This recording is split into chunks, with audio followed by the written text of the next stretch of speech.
ಶ್ರೀ ಮಹಾಗಣಪತಯೇ ನಮಃ. ಶ್ರೀ ಗುರುಭ್ಯೋ ನಮಃ. ಹರಿ ಓಂ. ಓಂ ನಮಃ ಶಿವಾಯ. ಓಂ ನಮಃ ಶಿವಾಯ. ಓಂ ನಮಃ ಶಿವಾಯ.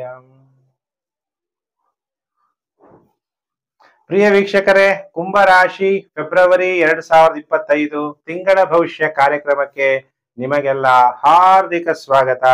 5 ಫೆಬ್ರವರಿ 2025 ಬುಧವಾರ, ರಥಸಪ್ತಮಿ. ನದಿ ಸ್ನಾನ ಮಾಡಿ ಸೂರ್ಯದೇವನಿಗೆ ನಮಸ್ಕಾರ ಮಾಡಿ ಓಂ ಸೂರ್ಯದೇವಾಯ ನಮಃ ಅನ್ನುವಂತಹ ಮಂತ್ರವನ್ನ ಜಪ ಮಾಡಿ. ಈ ತಿಂಗಳಲ್ಲಿ ಒಟ್ಟು 3 ಗ್ರಹಗಳು ರಾಶಿ ಪರಿವರ್ತನೆ ಆಗೋದ್ರಿಂದ ಕುಂಭರಾಶಿ ಜಾತಕರ ಮೇಲೆ ಏನು ಪ್ರಭಾವ ಬೀರುತ್ತೆ ಅನ್ನುವಂಥ ವಿಚಾರವನ್ನು ತಿಳಿಸ್ತೀನಿ. 11 ಫೆಬ್ರವರಿ 2025 ಬುಧ ಮಕರ ರಾಶಿಯಿಂದ ಕುಂಭ ರಾಶಿಗೆ ರಾಶಿ ಪರಿವರ್ತನೆ. 12 ಫೆಬ್ರವರಿ 2025 ಮಕರ ರಾಶಿಯಿಂದ ಕುಂಭ ರಾಶಿಗೆ ಸೂರ್ಯನು ಕೂಡ ರಾಶಿ ಪರಿವರ್ತನೆ.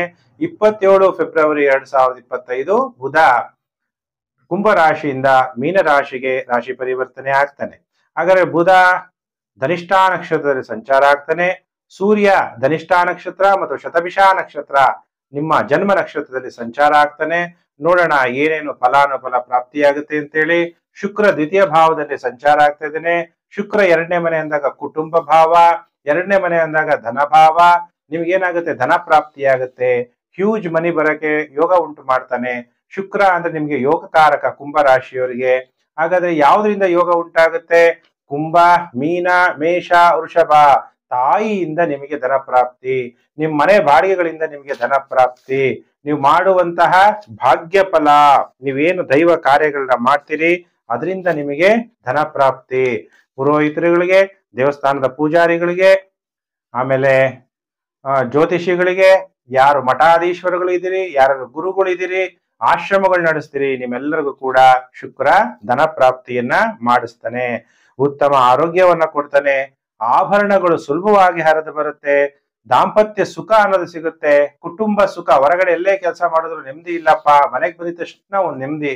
ಯಾವಾಗ ನಾನು ಮನೆಗೆ ಹೋಗ್ತೀನೋ ಹೊರಗಡೆಯಿಂದ ಅನ್ಸುತ್ತೆ ಒಂದೊಂದ್ಸಲ ಅಲ್ವಾ. ಎಲ್ಲೇ ಹೋಗಿದ್ರು ಮತ್ತೆ ಪಕ್ಷಿ ಗೂಡಿಗೆ ಬಂದಾಗ್ಲೇ ಸಂತೋಷ ಪಡುತ್ತೆ. ಆ ತರ ಸಂತೋಷ ಅನ್ನೋದು ಫೆಬ್ರವರಿ 2025 ಕುಂಭ ರಾಶಿಯವರಿಗೆ ಪ್ರಾಪ್ತಿಯಾಗುತ್ತೆ. ಆಮೇಲೆ ವಿವಾಹ ಸಮಯ, ರಾಜವೈಭವ. ರಾಜನಿಗೆ ಯಾವ ತರ ವೈಭವ ಸುಖ ಪ್ರಾಪ್ತಿಯಾಗುತ್ತೋ ಆ ತರ ನಿಮ್ಗೆ ರಾಜವೈಭವ, ವಿವಾಹ ಸಮಯ ಅಂತ ಹೇಳ್ತಾ ಇರೋದ್ರಿಂದ ನೀವು ಯಾವಾಗ್ಲೂ ಕೂಡ ವಿವಾಹ ಆಗೋಕ್ಕಿಂತ ಮೊದಲು ಬರೀ ಸಾಲಾವಳಿ ನೋಡಿ ವಿವಾಹ ಆಗ್ಬಾರ್ದು. ಇಬ್ಬರ ಜಾತಕವನ್ನು ತೋರಿಸ್ಬೇಕು. ನಿಮಗೆ ಸಿಗುವಂತಹ ವಧು ನಿಮಗೆ ನಿಮ್ಮ ತಂದೆ ತಾಯಿಗೆ ಹೊಂದ್ಕಂತಾರ ಇಲ್ವಾ ಅನ್ನೋದನ್ನ ನೀವು ಜಾತಕ ತೋರಿಸ್ಬೇಕು. ಅಥವಾ ನಿಮಗೆ ಸಿಗುವಂತಹ ವರನ ಆಯುಷ್ಯು, ಆರೋಗ್ಯ ಚೆನ್ನಾಗಿದೆಯಾ, ಮಕ್ಕಳಾಗ್ತಾರ ಇಲ್ವಾ, ಇವನ್ನೆಲ್ಲ ನೀವು ಇಬ್ಬರದು ಕೂಡ ಜಾತಕ ತೋರಿಸಿ ಆಮೇಲೆ ವಿವಾಹ ಆದ್ರೆ ಒಳ್ಳೇದು.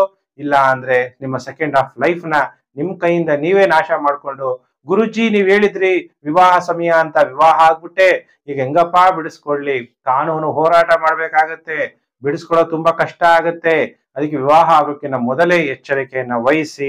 ಅಥವಾ ವಿವಾಹ ಆಗೋಗ್ಬಿಟ್ಟಿದೆ ಗುರುಜಿ, ಈಗಾಗಲೇ ಕಾನೂನು ಹೋರಾಟ ಮಾಡ್ತಾ ಇದೀವಿ ಅನ್ನೋರು ಕೂಡ ಜಾತಕಗಳು ಇಬ್ಬರದು ತೋರಿಸಿ ಸೂಕ್ತ ಪರಿಹಾರಗಳನ್ನ ಮಾಡ್ಕೊಳ್ಳಿ.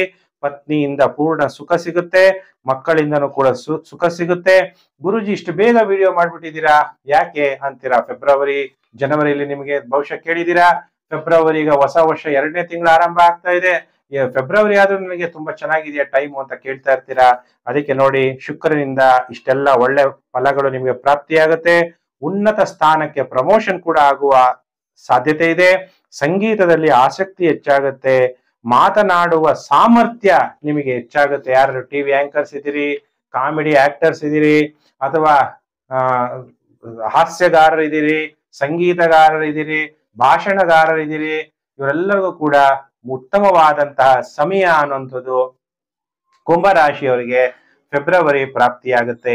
ಈಗ ನಿಮಗೆ 7.5 ನಡೀತಾ ಇದೆ. ಗುರುಬಲ ಕೂಡ ಇಲ್ಲ. ಅನೇಕ ಕಷ್ಟಗಳನ್ನು ಕೂಡ ನೀವು ಅನುಭವಿಸ್ತಾ ಇರ್ತೀರಾ. ಕಷ್ಟಗಳನ್ನೇ ನೆನಪು ಮಾಡ್ಕೋಬೇಡಿ. ಗೋಚಾರದಲ್ಲಿ ಕೆಲವು ಗ್ರಹಗಳು ಶುಭ ಫಲ ಕೊಡೋದ್ರಿಂದ ಅದನ್ನ ಸ್ವಲ್ಪ ನೀವು ಅದ್ರ ಕಡೆ ಮನಸ್ಸನ್ನ ಕೊಟ್ಟಾಗ ನಿಮ್ದು ಇದೆಲ್ಲ ಆಕ್ಟಿವೇಟ್ ಆಗುತ್ತೆ. ನಿಮಗೆ ಸುಖ ಶಾಂತಿ ಅನ್ನೋದು ಪ್ರಾಪ್ತಿಯಾಗುತ್ತೆ. ಹಾಗಾದ್ರೆ ಗುರುಜಿ ನೀವ್ ಹೇಳಿದ್ ಯಾವ್ದು ನನ್ಗೆ ಶುಭ ಫಲ ಆಗಲ್ಲ, ಬರೀ ಅಶುಭ ಫಲಗಳೇ ಉಂಟಾಗುತ್ತೆ ಅನ್ನುವಂಥವ್ರು ನಿಮ್ಮ ಜನ್ಮ ಜಾತಕಗಳನ್ನ ನೀವು ನಂಗೆ ತೋರಿಸಿ. ನೀವು ಯಾವುದೋ ಹಿಂದಿನ ಜನ್ಮದಲ್ಲಿ ಮಾಡಿರುವಂತ ಪ್ರಾರಬ್ಧ ಕರ್ಮಗಳು ನಿಮಗೆ ತೊಂದರೆ ಕೊಡ್ತಾ ಇರುತ್ತೆ. ಇಲ್ಲ ಯಾವುದೋ ಒಂದು ನೆಗೆಟಿವ್ ಎಫೆಕ್ಟ್ ನಿಮಗೆ ಶುಭ ಫಲ ಕೊಡ್ತಾ ಇರಲ್ಲ. ಗೋಚಾರದಲ್ಲಿ ಗ್ರಹಗಳು, ಈಗ ಈ ಗ್ರಹಗಳು ಈ ಶುಭ ಫಲ ಕೊಡ್ಬೇಕು ಅಂದ್ರೆ ಕೊಡ್ಲೇಬೇಕು, ಕೊಟ್ಟೆ ಹೋಗೋದು. ಅದಕ್ಕೆ ಗ್ರಹಿ ಕರ್ಮ ಫಲದಾತಃ ಅಂತೀವಿ. ಗ್ರಹಗಳೇ ನಮ್ಮ ಕರ್ಮಗಳಿಗೆ ಫಲ ಕೊಡುವಂಥದ್ದು. ಪ್ರಬಲ ಕರ್ಮ ಸಿದ್ಧಾಂತ, ನಾವು ಮಾಡಿರುವಂತಹ ಕರ್ಮಗಳಿಗೆ ಒಳ್ಳೇದು ಮತ್ತು ಅಶುಭಗಳ ಎರಡೂ ಕೊಡಬೇಕು. ಬರೀ ನಿಮಗೆ ಕೆಟ್ಟದೇ ಆಗ್ತಾ ಇದೆ ಅಂದಾಗ ನಿಮ್ಮ ಜನ್ಮ ಜಾತಗಳನ್ನ ನೀವು ನನಗೆ ತೋರಿಸ್ಬೇಕಾಗತ್ತೆ. ಹಾಗಾದ್ರೆ ಕುಂಭರಾಶಿಯವರಿಗೆ ಸೂರ್ಯ ಜನ್ಮ ರಾಶಿಯಲ್ಲಿ ಸಂಚಾರ ಆಗ್ತಾನೆ, ಬುಧ ಜನ್ಮ ರಾಶಿಯಲ್ಲಿ ಸಂಚಾರ ಆಗ್ತಾನೆ. ಆರೋಗ್ಯ ಕೆಡುವ ಸಾಧ್ಯತೆಗಳಿದೆ, ಎಚ್ಚರ. ಸೂರ್ಯ ಜನ್ಮ ರಾಶಿಯಲ್ಲಿ ಸಂಚಾರ ಆಗ್ಬೇಕಾದ್ರೆ ಕೆಲವರಿಗೆ ಆರೋಗ್ಯ ಸಮಸ್ಯೆ ಉಂಟಾಗುತ್ತೆ.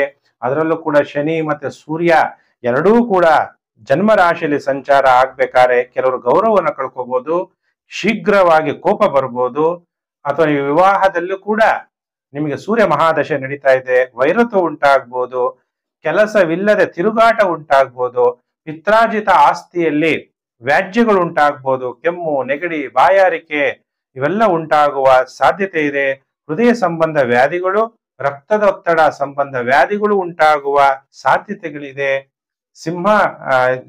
ಸೂರ್ಯ ಸಿಂಹದಂತಹ ಸೂರ್ಯ ಅಂತೀವಿ. ಅದಕ್ಕೆ ಕುಂಭರಾಶಿ ಜಾತಕರಿಗೆ ಸೂರ್ಯ ಜನ್ಮ ರಾಶಿಯಲ್ಲಿ ಸಂಚಾರ ಆಗ್ತಾ ಇದ್ದಾನೆ.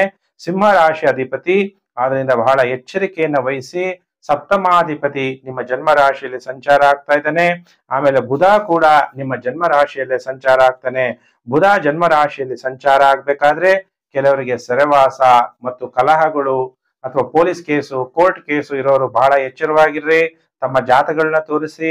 ಆತಂಕ, ಎಲ್ಲಾ ರೀತಿಯ ಗಲಿಬಿಲಿ, ನರಗಳ ದೌರ್ಬಲ್ಯ, ದೇಹದಲ್ಲಿ ಉರಿ ಆಗುವಂಥದ್ದು, ಇನ್ನು ಕೆಲವರಿಗೆ ಹೆಚ್ಚು ಧನ ಸಂಪತ್ತಿದ್ರೆ ಅದು ಕ್ಷೀಣಿಸುವಂತಹ ಪರಿಸ್ಥಿತಿ ಉಂಟಾಗುವಂಥದ್ದು. ಈ ತರ ಕೆಲವು ಗ್ರಹಗಳು ನೆಗೆಟಿವ್ ಎಫೆಕ್ಟ್ ಅನ್ನು ಕೂಡ ಈ ತಿಂಗಳಲ್ಲಿ ಪ್ರಾಪ್ತಿ ಮಾಡ್ತಾರೆ. ಆದ್ರೆ ನಿಮಗೆ ಕಾಪಾಡುವಂಥದ್ದು ಯೋಗಕಾರಕ ಶುಕ್ರ ಒಬ್ನೇ. ಇನ್ನೆಲ್ಲಾ ಗ್ರಹಗಳು ಕೂಡ ಈ ತಿಂಗಳಲ್ಲಿ ಅಶುಭ ಫಲಗಳು ಉಂಟಾಗ್ತಾ ಇರೋದ್ರಿಂದ ಸ್ವಲ್ಪ ಕುಂಭರಾಶಿ ಜಾತಕರು ಫೆಬ್ರವರಿ 2025 ಜಾಗ್ರತೆಯನ್ನ ವಹಿಸಬೇಕು. ನಿಮ್ಗೆ ಏನ್ ಪರಿಹಾರ ಮಾಡ್ಕೋಬೇಕು ಕುಂಭರಾಶಿ ಜಾತಕರು ಅಂದ್ರೆ ಓಂ ರುದ್ರಾಯ ನಮಃ ಅನ್ನುವಂತ ಮಂತ್ರ ಜಪ ಮಾಡ್ತಾ ರುದ್ರಾಭಿಷೇಕವನ್ನ ಮಾಡಿಸಿ ಒಳ್ಳೇದಾಗತ್ತೆ. ಪ್ರಿಯ ವೀಕ್ಷಕರೇ, ಸರ್ವಸ್ಯ ಲೋಚನಂ ಶಾಸ್ತ್ರಂ ಅಂದ್ರೆ ಗ್ರಹಗಳು, ನಕ್ಷತ್ರ, ಜ್ಯೋತಿಷ ಶಾಸ್ತ್ರ ಇವೆಲ್ಲ ವೇದದ ಒಂದು ಅಂಗ. ಅದಕ್ಕೇನೆ ವೇದಕ್ಕೆ ಕಣ್ಣು ಅಂದ್ರೆ ಯಾವುದು? ಜ್ಯೋತಿಷ ಶಾಸ್ತ್ರ. ನಮ್ಮ ಧರ್ಮ ಅಂದ್ರೆ ಏನು? ಚತುರ್ವೇದಗಳು. ಧರ್ಮೋ ರಕ್ಷತಿ ರಕ್ಷತಃ. ಧರ್ಮವನ್ನು ರಕ್ಷಿಸಿದ್ರೆ ನಮ್ಮ ಧರ್ಮ ನಮ್ಮನ್ನ ರಕ್ಷಿಸುತ್ತೆ. ಆದ್ರಿಂದ ವಿಡಿಯೋನ ಎಲ್ಲರೂ ಕೂಡ ಶೇರ್ ಮಾಡಿ. ಸೋಷಿಯಲ್ ಮೀಡಿಯಾಗಳಲ್ಲಿ Facebook, WhatsApp group, Telegram group ಎಲ್ಲೆಲ್ಲ ಇದ್ದೀರಾ ಎಲ್ಲ ವಿಡಿಯೋನ ಶೇರ್ ಮಾಡಿ. ಹೊಸಬ್ರು ಸಬ್ಸ್ಕ್ರೈಬ್ ಮಾಡ್ಕೊಳ್ಳಿ. ನೋಟಿಫಿಕೇಶನ್ ಬೆಲ್ ಆಲ್ ಅನ್ನೋದು ಒತ್ತಿದ್ರೆ ನಾನು ಮುಂದೆ ಹಾಕುವ ಲೇಟೆಸ್ಟ್ ವಿಡಿಯೋ ನಿಮಗೆ ಬೇಗ ಬಂದು ತಲುಪುತ್ತೆ. ಒಂದು ನಿಮಿಷ ಇಷ್ಟ ದೇವರನ್ನ ಪ್ರಾರ್ಥನೆ ಮಾಡಿ. ನಾನ್ ನಿಮಗೆ ಒಳ್ಳೇದಾಗ್ಲಿ ಅಂತ ಹೇಳಿ ದೇವರಲ್ಲಿ ಶಾಂತಿ ಮಂತ್ರವನ್ನ ಪ್ರಾರ್ಥನೆ ಮಾಡ್ತೀನಿ. ಓಂ ಸರ್ವೇಷಾಂ ಸ್ವಸ್ತಿರ್ಭವತು, ಸರ್ವೇಷಾಂ ಶಾಂತಿರ್ಭವತು, ಸರ್ವೇಷಾಂ ಪೂರ್ಣಂ ಭವಂತು, ಸರ್ವೇಷಾಂ ಮಂಗಳಂ ಭವಂತು. ಓಂ ಶಾಂತಿ ಶಾಂತಿ ಶಾಂತಿ. ನಿಮಗೆ ಉತ್ತಮ ಆರೋಗ್ಯ, ಶಾಂತಿ, ಸುಖ, ಮಂಗಳ ಉಂಟಾಗ್ಲಿ ಅಂತ ಹೇಳಿ ದೇವರಲ್ಲಿ ಪ್ರಾರ್ಥನೆ ಮಾಡಿದ್ದೀನಿ. ಸಮಸ್ತ ಲೋಕೋ ಸುಖಿನೋ ಭವಂತು. ಪ್ರಿಯ ವೀಕ್ಷಕರೇ, ನಾನು ಮತ್ತೊಂದು ವಿಡಿಯೋದಲ್ಲಿ ಮತ್ತೆ ನಾನು ನಿಮ್ಮನ್ನು ಭೇಟಿ ಮಾಡ್ತೀನಿ. ನಮಸ್ಕಾರ.